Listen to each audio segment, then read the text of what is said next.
Traveling to Thailand may be your dream come true, or just one box ticked on your bucket list. However, no one can deny that visiting the land of smiles is a pleasure. The 10 mistakes to avoid on your first trip to Thailand for a stress-free journey include stuff as simple as packing too much clothing, forgetting sunscreen, or not knowing common Thai phrases. Serious mistakes include disrespecting the royal family, breaking cultural rules, and falling for scams. Let's look at the do's and don'ts of Thai travel, shall we? 1. Falling victim to the Bangkok tuk-tuk scam. You are fortunate if you manage to get into a Thailand tour with transportation already provided throughout. However, not all tourists are rich enough to afford this, let alone limo service, so most will rely on public transport. First-time visitors are the easiest targets for these scammers because they're inexperienced. They can easily give in to modus operandi masquerading as polite requests, instructions, or efficient pro tips. It includes falling victim to the infamous Bangkok tuk-tuk, auto rickshaw, scam. Tuk-tuk scams can go one of two ways. Firstly, tourists can be overcharged for rides in tuk-tuks, even if the whole route traveled is actually short. On the other hand, tourists can also be taken on winding routes or to shops where they are pressured to make expensive purchases. In this case, the tuk-tuk scam becomes a part of bigger, more elaborate schemes, like gem, jewelry, or tailor scams. The scamming tuk-tuks can get a cut on the purchases you make or be paid gas money by the accomplice stores, which makes the whole ordeal very lucrative and hard to stop. You might be targeted by scammer tuk-tuks anywhere, famous tourist spots, in front of your hotel, or any roadside area.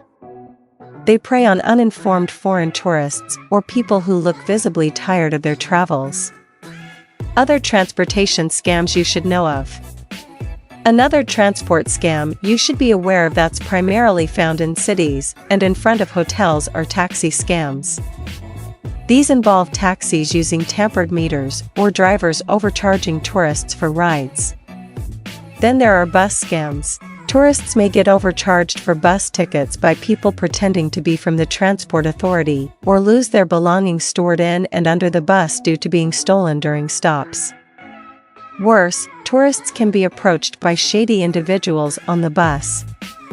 They would drug these unsuspecting victims and steal their belongings. Last are the boat scams. Like the previous ones, it can also involve tourists being overcharged or diverted to a longer, and thus more expensive, boat route. To avoid transport-related scams in Thailand, be cautious and alert at all times. Do your research before making travel arrangements. If you can find tour packages that already have transportation included, like bus tours, that's better. Familiarize yourself with local laws, travel policies, and customs like holidays to get the upper hand in case you become the target of a scammer. Don't forget to transact only with legitimate transport companies. Here's our suggested list of great taxi companies and government authorities. A good rule of thumb is that you should always be the first to approach them, not the other way around. 2. Packing too much or too inappropriate clothing. One of the biggest mistakes of travelers is packing too much or too inappropriate clothes for a trip. We'll discuss each mistake further below. Bringing too many clothes. All of us are too familiar with the cliché of packing stuff in case something happens. The packer ends up having too many suitcases filled up. Packing too much clothing for a trip to Thailand is undesirable because it's inconvenient and costly.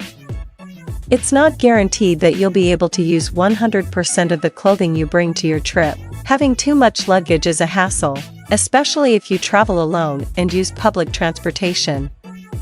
The heaviness of baggage and the risks of losing bags along the way can be unnecessary causes of stress on your trip. Moreover, if you're traveling by plane, it will be inconvenient if your luggage exceeds the allowable baggage weight limit. You'll have to find creative ways to bring all your stuff aboard the plane, or worse, let go of some of your precious clothes. Having heavy and numerous bags is costly, too. Some forms of transport, like buses or planes, can charge for overweight or oversized luggage. Wearing inappropriate clothing. On the other hand, like packing too much clothing, it's also easy to fill your luggage with swimsuits and skimpy clothing. This is given Thailand's classification as a tropical country. However, this choice of vacation wardrobe may backfire in the middle of your trip if your itinerary consists of Buddhist temples. These temples require visitors to wear modest clothing as a form of religious respect. For example, men must wear pants, shorts are allowed too, and sleeve tops. On the other hand, women must wear tops that cover the shoulders and bottoms that hide the knees instead of sleeveless tank tops and shorts. Clothing so thin it's almost see-through isn't also allowed. Check out our post on what to wear in Thailand to know what fabrics are best for the Thai heat. The repercussions of making this mistake aren't as simple as just getting judging looks from fellow visitors. It could ruin your trip, because you won't even be allowed to enter the temple premises if you're not wearing proper attire. Thus, the best thing to do is pack conservative outfits, especially if you're visiting Thai temples.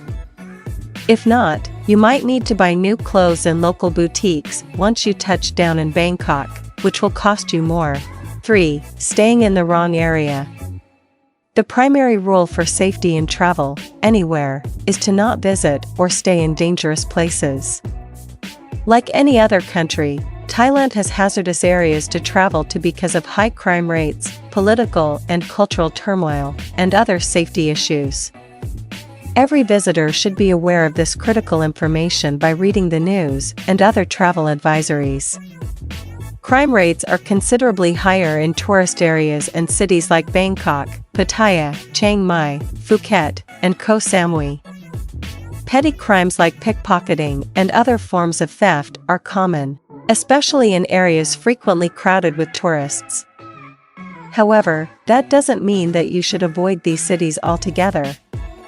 You just need to stay away from areas known for illegal drugs, illicit sex trade, and elaborate scams.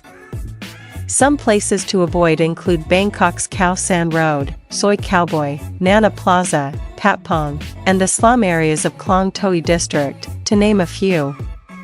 Stick to hotels or motels, nightlife, clubs, pubs, etc., and restaurants in safer areas like Ekamai or Sukhumvit.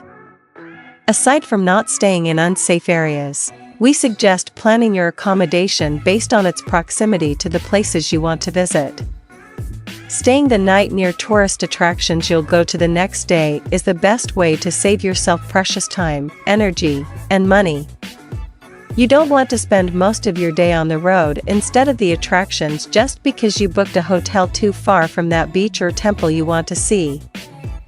4. Breaking the rules. It's a given not to break the law by committing a crime, especially in a foreign land. However, playing on the safe side is also the best thing to do for simpler stuff like customs and traditions. Remember the golden rule: do unto others as you would have them do unto you. It's the most helpful thing you should remember for life, and it generally applies everywhere, too. Here are unique rules for Thai etiquette that you should know. Having enough knowledge can help you from accidentally breaking these customs or showing disrespect to the locals. Don't forget to do the Y. A Y is the Thai equivalent of a handshake or wave. It can also be used in saying thanks or apologizing. It's done by putting your hands together as if in prayer, and then bowing down a little toward the person you are referring to. They say the gesture has Buddhist roots in symbolizing balance and equality. This gesture goes hand in hand with saying the greeting Sawadika, hello, for females, or Sawadikrap for males. If you're the receiver of a Y, you should do a Y back while saying Sawasti. You won't need to greet people with a Y when talking to someone younger than you. Be careful where you put your hands. Aside from the Y, you should know and follow other crucial Thai etiquette rules involving hands or touch. Firstly, do not touch people's heads, because these are considered sacred. This is the same for any statue of Buddha, If you accidentally touch someone's head, immediately ask for forgiveness, and all will be well. Similarly, pointing fingers at objects or people is considered disrespectful in Thailand. If the need to point to something is inevitable, it's best to use the whole palm or hand to lead attention to something. You should also never touch a monk, especially if you're a female. Unfortunately, the female form is considered threatening a monk's virtues, which is why Buddhist monks in Thailand, and only here, do not directly interact with women. Just do a Y, but don't expect them to give a Y back, and give them the highest form of respect you can. Avoid public displays of affection. Thailand, like other Asian countries, is generally conservative regarding displaying affectionate actions. Thus, keeping the PDA at a minimum is best if you're traveling with your significant other. Ask before you snap. Photography is generally allowed in public places like temples, but make sure to also consider the privacy of other people or establishments around you. Ask for permission or rules about taking pictures before snapping that photo. No shoes inside, please. Lastly, when going inside a Thai home, temple, palace, or even mom and pop stores, make sure to remove your footwear and leave them at the door. Like in Japan, shoes are considered dirty in Thai culture and are not allowed inside dwellings. In addition, never step on any door threshold, just go over it unless you want to antagonize the spirits around a Thai building or home. You can go and take pride in your beautiful shoes outside instead, especially if you bought a great pair from one of the best shoe stores in Bangkok. 5. Insulting the Thai royal family. Thailand is a constitutional monarchy, but it has a democratic government. It means that the head of state is the king, but the head of government elected by the National Assembly is the Prime Minister. Thus, it goes without question that the Thai royal family is highly respected and revered in Thailand because they symbolize unity and national identity. Insulting the royal family is considered a severe offense under laws prohibiting disrespect of the monarchy, known as lèse-majesté.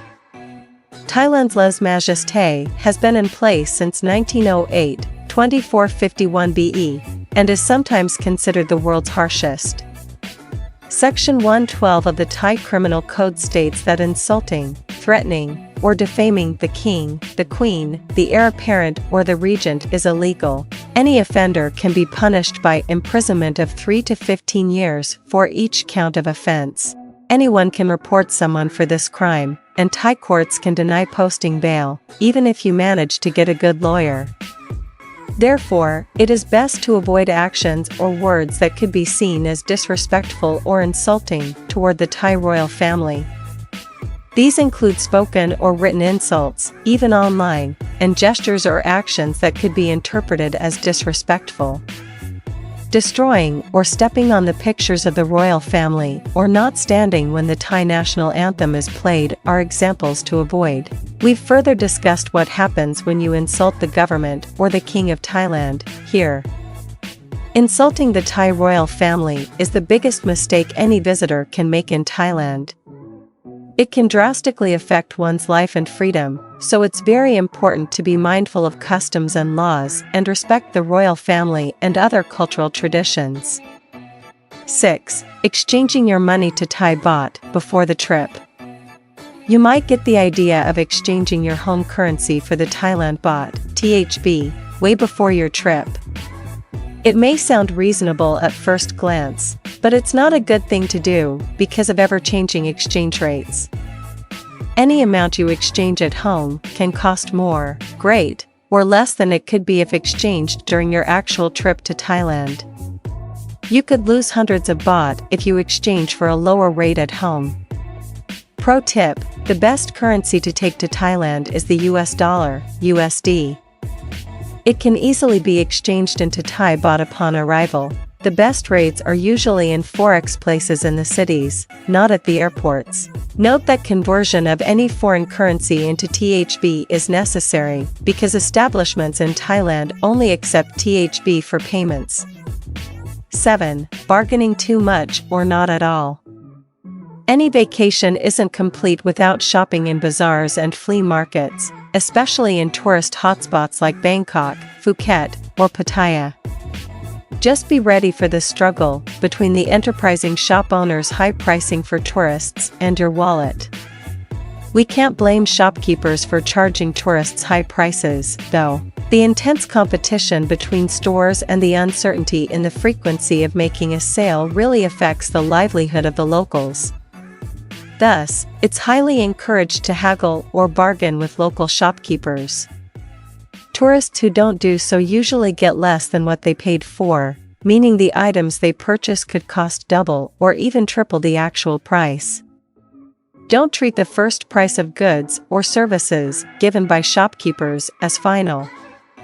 The usual, and best, technique is to haggle starting at half the cost of the item until you and the shopkeeper reach a compromise amount. One word of caution, though, be careful about going overboard or bargaining too much. Trying to bargain for cheaper food or drink if you're somewhere in the middle of nowhere where goods will cost more expensive is insensitive and cruel. Consider the shop's location and the overall lifestyle of the people there when naming your price. In the end, bargaining is simply learning to communicate your budget restrictions and standing your ground to get the best and fairest pricing for the goods you buy. Don't be ashamed to do it, but note that this practice won't apply to higher-end establishments and circumstances where high pricing is justified. 8. Forgetting to wear sunscreen. Dermatologists advise us to wear sunscreen every time we go outside. Sunscreen protects our skin from harmful UV rays and lowers the risk of skin cancer. Since the sun's rays are more intense in tropical climates like Thailand, you're at an increased risk of sunburn and other forms of skin damage if you don't protect yourself with sunscreen. Getting a sunburn is one of the most uncomfortable experiences one can have during a trip, so we highly advise you to prevent having it as much as possible. If you forget to put sunscreen on, try to get out of the sun and apply some as soon as you can. Reapply it every 2 to 3 hours or more frequently if you're sweating or swimming. Skincare is something that shouldn't be taking a vacation, even if you are. 9. Not knowing common Thai phrases. Knowing or speaking Thai is not required, especially for someone visiting Thailand for the first time. However, learning basic Thai greetings and expressions can actually help a lot in making your trip better. Asking for directions, bargaining, and ordering food will be easier if you have even just a little grasp of Thai. Furthermore, learning the local language is the best way to understand a country's people and culture. Here's a YouTube video from Mari Johnson showing the most common phrases you can use on your Thailand trip.